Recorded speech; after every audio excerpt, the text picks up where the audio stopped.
আজ আমরা কথা বলবো এমন একটা বই নিয়ে, যে বইটি বদলে দিয়েছিল কোটি কোটি মানুষের জীবন, পরিবর্তন করে দিয়েছিল মানুষের চিন্তা ভাবনার ভাগ্যকে। হ্যাঁ, তুমি ঠিক ধরেছ। বলছিলাম ডক্টর জোসেফ মার্ফির লেখা বই the power of your subconscious মাইন্ডের ব্যাপারে। তবে ভুলো এই বইটিকে হালকাভাবে নেবে না। এটা শুধু একটি বই নয়, এটা হলো একটি শক্তি, এক অদৃশ্য চাবি, যা খুলে দিতে পারে তোমার সাফল্য, সুস্থতা, সুখের দরজা। কারণ এখনো পর্যন্ত সাবকনসিয়াস মাইন্ড নিয়ে যতগুলো বই লেখা হয়েছে, তার মধ্যে এটাই সেরা। এখন পর্যন্ত কোনো বই এটিকে টক্কর দিতে পারেনি। ডক্টর মাফি তার জীবনে অনেকগুলো বছর ধ্যান করে কাটিয়েছেন, অনেক জায়গায় তিনি সময় কাটিয়েছেন এবং বিভিন্ন ধর্মগ্রন্থ সম্পর্কে জানার পর তিনি বললেন, এই পৃথিবী সবার কাছে একটা মহাশক্তি রয়েছে, এবং যে শক্তিটা অন্য কোথাও নয়, বরং প্রতিটি মানুষের ভিতরে রয়েছে। আজকের ভিডিওতে তোমাদের সেই শক্তির ব্যাপারে বিস্তারিতভাবে জানাবো, এবং যখন তুমি তোমার অবচেতন মন কিংবা সাবকনসিয়াস মাইন্ড সম্পর্কে জানার পর সেগুলো সঠিকভাবে ব্যবহার করতে শুরু করবে, তখন তোমার জীবনে চমৎকার কিছু পরিবর্তন আসবে। তুমি তোমার সকল স্বপ্ন পূরণ করতে পারবে। এতদিন যা কিছু চেয়ে এসেছো, সেগুলো তোমার হাতের মুঠোয় চলে আসবে। যদি তুমি এই ভিডিওটি ভালোভাবে দেখো, বুঝো এবং ভিডিওতে বলা কথাগুলো মেনে চলো, তাহলে আমি তোমাকে প্রমিস করতে পারি যে কেউ তোমাকে সফল হওয়া থেকে আটকাতে পারবে না। তাই ধৈর্য ধরে ভিডিওটি শেষ পর্যন্ত দেখার অনুরোধ রইল। নাম্বার ওয়ান, আপনার ভেতরকার শক্তি। আমরা নিজেরাও জানি না আপনার মধ্যে এক ধরনের অসম্ভব শক্তি লুকিয়ে আছে। আমরা প্রতিদিন সেই শক্তিকে ঘুম পাড়িয়ে রাখি আর বলে আমার দ্বারা হবে না। কিন্তু ডক্টর জোসেফ মার্ফি বলেছেন, আপনার ভেতরের অবচেতন মনে হচ্ছে আপনার জীবনের গোপন চালক। আপনি বিশ্বাস করলে পারবেন, আর বিশ্বাস না করলে পারবেন না। জাস্ট এটুকুই পার্থক্য। আমাদের ভেতরে দুটো মন আছে, যার একটি হলো কনসিয়াস মাইন্ড বা সচেতন মন, যেটা দিয়ে আমরা ভাবি, বিচার করি, সিদ্ধান্ত নেই, এবং আরেকটি হলো সাবকনসিয়াস মাইন্ড বা অবচেতন মন, যেটা চুপচাপ সব শুনে রাখে, বিশ্বাস করে, আর তারপর সেই বিশ্বাস অনুযায়ী আপনার জীবন গড়ে তোলে। এমনকি আপনি যখন ঘুমিয়ে থাকেন তখন অবচেতন মন কাজ করে চলে। তাই আপনি যদি নিজেকে বারবার বলেন আমি ব্যর্থ, তাহলে অবচেতন মন সেটাকে সত্যি ধরে নেয়। আর যদি বলেন আমি পারবো, তাহলে অবচেতন মন সেটার পিছনে কাজ করতে শুরু করে। যেভাবে আপনি বিশ্বাস করেন, ঠিক সেইভাবে ঘটনা ঘটে। আপনি যদি বিশ্বাস করেন আপনি সফল হবেন, তাহলে আপনি সফল হবেন। আপনি যদি বিশ্বাস করেন আপনি হেরে যাবেন, তাহলে আপনি হেরে যাবেন। হঠাৎ যেটা আপনি মন থেকে চাইবেন সেটাই আপনার সাথে ঘটে, এবং এটা কোনো জাদু না, এটা মনস্তত্ত্ব। চ্যাপ্টার টু, আপনার চিন্তা ভাবনাই আপনার পরিচয় গড়ে তোলে। আপনার পরিচয় আপনার নাম না, আপনার শরীর না, এমনকি আপনার কনসিয়াস মাইন্ডও না। আপনার আসল পরিচয় হলো আপনার সাবকনসিয়াস মাইন্ড। গবেষণায় দেখা গিয়েছে আমাদের মস্তিষ্কে প্রতিদিন মোট সিদ্ধান্তের প্রায় 95% সাবকনসিয়াস মাইন্ড থেকে নিয়ন্ত্রিত হয়। মানে আপনি ভাবছেন, আপনি সচেতনভাবে সিদ্ধান্ত নিচ্ছেন, কিন্তু সত্যটা হলো আপনার অবচেতন মস্তিষ্ক আগে থেকে সব প্ল্যান বানিয়ে রেখেছে। অবচেতন মন প্রতি সেকেন্ডে 1 কোটি বিট তথ্য প্রক্রিয়াজাত করতে পারে, আর সচেতন মন সেই তো মাত্র 40 বিট। ভাবুন, আপনি চোখে একটা জিনিস দেখছেন, কিন্তু মস্তিষ্ক তখন 10টা ব্যাকগ্রাউন্ড সিগন্যাল, 50টা শব্দ, 50টা গন্ধ একসাথে স্ক্যান করছে, তাও আবার অবচেতন ভাবে। আমাদের জীবনের প্রথম 7 বছর, এই সময় শিশুরা সম্পূর্ণভাবে সাবকনসিয়াস স্টেজে থাকে, তাই তখন যা শেখে তা একবারে মগজে গেঁথে যায়। তাই তো মানুষ বলে একটা শিশুর প্রথম 7 বছর দেখে বোঝা যায় তার পুরো জীবন কেমন যাবে। চ্যাপ্টার নাম্বার 3, নিজের সাথে কথা বলা। বিশ্ববিখ্যাত সাইকোলজিস্ট কার্লিং বলেছিলেন, until you make the unconscious conscious, it will direct your life and you will call it fate. অর্থাৎ আপনি যদি আপনার অবচেতন মনের নিয়ন্ত্রণ না নেন, তাহলে সেটা আপনার জীবন চালাবে, আর আপনি ভাববেন এটাই হতো আপনার ভাগ্য। একটি এক্সপেরিমেন্ট করতে গিয়ে দেখা গিয়েছে, যদি আপনি কাউকে প্রতিদিন বলতে থাকেন তুমি সফল হবে, তুমি পারবে, তাহলে মাত্র 21 দিনের মধ্যে তার আত্মবিশ্বাস বাড়ে। এমনকি শরীরে হরমোন লেভেলও পজিটিভ চেঞ্জ দেখা যায়। আপনার মস্তিষ্ক একটা সুপার কম্পিউটারের মতো, কিন্তু আপনি তাকে কিভাবে প্রোগ্রাম করছেন সেটা আপনার উপর নির্ভর করে। আপনি যদি প্রতিদিন নিজেকে বলেন আমি আত্মবিশ্বাসী, আমি সফল হব, আমার জীবন সুন্দরভাবে গড়ে উঠছে, তাহলে অবচেতন মন সেটিকে মেনে নেয়, আর তারপর সেই বিশ্বাসকে বাস্তবে রূপ দিতে শুরু করে। এটাকে বলে আফার্মেশন। তাই ঘুমের আগে 5টা পজিটিভ কথা প্রতিদিন নিজেকে অন্তত বলুন।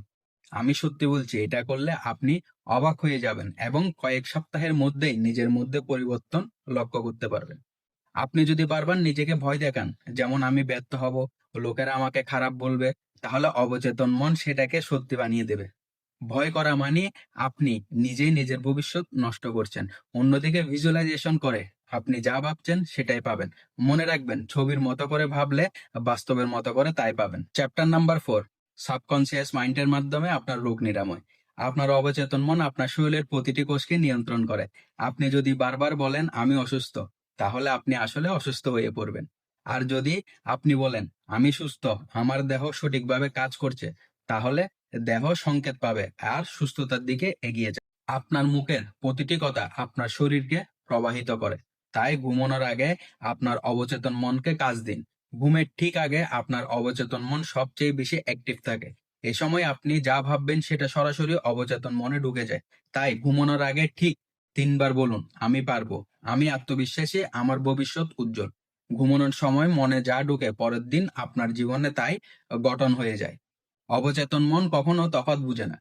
তাই সাবধানে কথা বলুন। ছোট্ট একটা সত্যি বলি, আপনার অবচেতন মন বোঝে না আপনি কোন কথা মজা করে বলেন আর কোনটা সিরিয়াসলি। তাই যদি আপনি নিজের সম্পর্কে মজা করে বলেন আমি তো বেকার বা আমি তো ফেল করব, তাহলে অবচেতন মন সেটাকে সত্যি ধরে নেয়। তাই মজা করেও হলে নেগেটিভ কথা বলা বাদ দিন। চ্যাপ্টার নাম্বার 5, নেগেটিভিটি সরিয়ে ফেলুন। একটা মানুষের সবচেয়ে বড় শত্রু হলো কি জানেন? সে নিজে। কারণ আমরা নিজের ভিতরে বয়ে বেড়াই এক ভয়ানক জিনিস, যেটা হলো নেগেটিভ বিশ্বাস। আর এই বিশ্বাস জন্ম নেয় এমন এক জায়গা থেকে যাকে আপনি কখনো দেখবেন না, চিনবেনও না, কিন্তু সারা জীবন আপনি সেই জায়গার দাস হয়ে থাকবেন। আপনার ভেতরকার ভয় জাদুর মতো কাজ করে। আপনি যদি ব্যর্থতার ভয় পান, তাহলে ব্যর্থতাই আপনার দিকে ছুটে আসবে। কারণ অবচেতন মস্তিষ্ক বলে তুমি যা বেশি ভাববে সেটাকে আমি ডেলিভার করব। তাই প্রতিদিন আপনি কি ভাবছেন সেটা কোনো সাজেশন না, সেটা ভবিষ্যতের অর্ডার।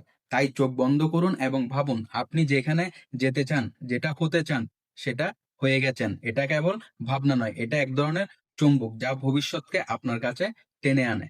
যখন আপনি নিজের সম্পর্কে নেতিবাচক কথা বলেন, তখন আপনি শুধু একটা বাক্য বলছেন না, আপনি নিজের ভবিষ্যৎ নষ্ট করার বীজ বপন করছেন।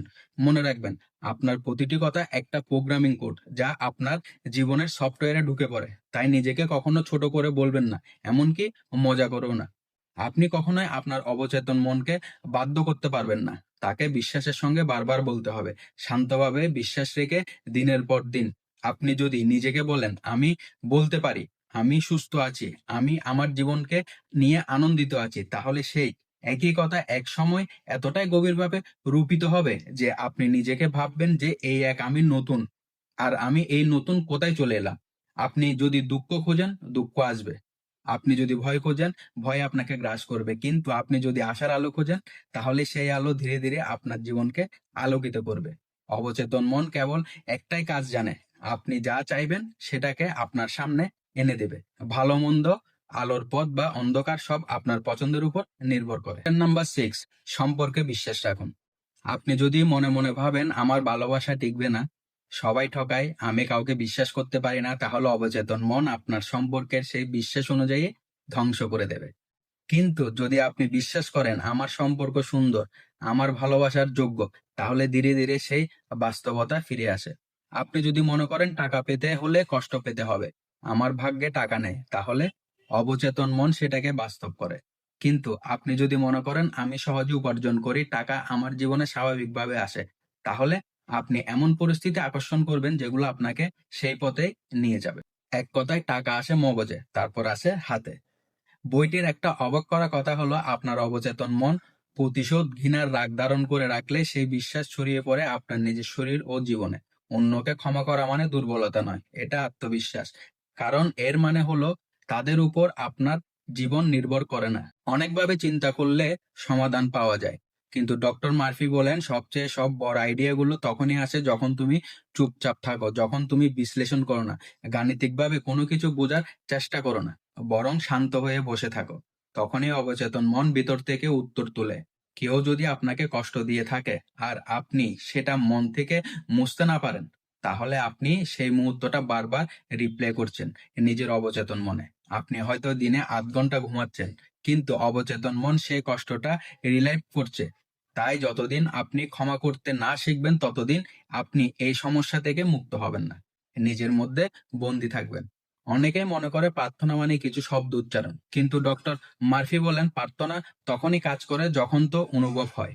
আপনি যদি মনে করেন আপনি সুস্থ কিন্তু ভিতরে ভিতরে তা অবিশ্বাস করেন, তাহলে সেটা প্রার্থনা নয়, সেটা খালি আওয়াজ। তো বন্ধুরা, এই বইটিতে বলা লাইনগুলো এক একটা মাইন্ড ওপেনার। তুমি যদি তোমার জীবনে এখনো বিশেষ কিছু অর্জন করে না থাকো, তাহলে বুঝে নিও তুমি তোমার অবচেতন মনের দরজা বন্ধ করে রেখেছো। কিন্তু এখন তো তুমি জানো যে দরজার চাবিটা তোমার হাতে। তুমি এখন জানো তোমার ভিতরে লুকিয়ে আছে এমন এক শক্তি, যেটা না তরোয়ার, না টাকা পয়সা, না সৌভাগ্য, বরং সেটা হচ্ছে তোমার চিন্তা আর তোমার বিশ্বাস আর তোমার সাবকনসিয়াস মাইন্ড। তাই আজকে থেকে নেগেটিভ চিন্তা নয়, নিজেকে দাও পজিটিভ প্রোগ্রামিং। তো বন্ধুরা, আজকের মতো এখানেই বিদায় নিচ্ছি। দেখা হচ্ছে পরবর্তী ভিডিওতে। সে পর্যন্ত সবাই ভালো থাকবে, সুস্থ থাকবে।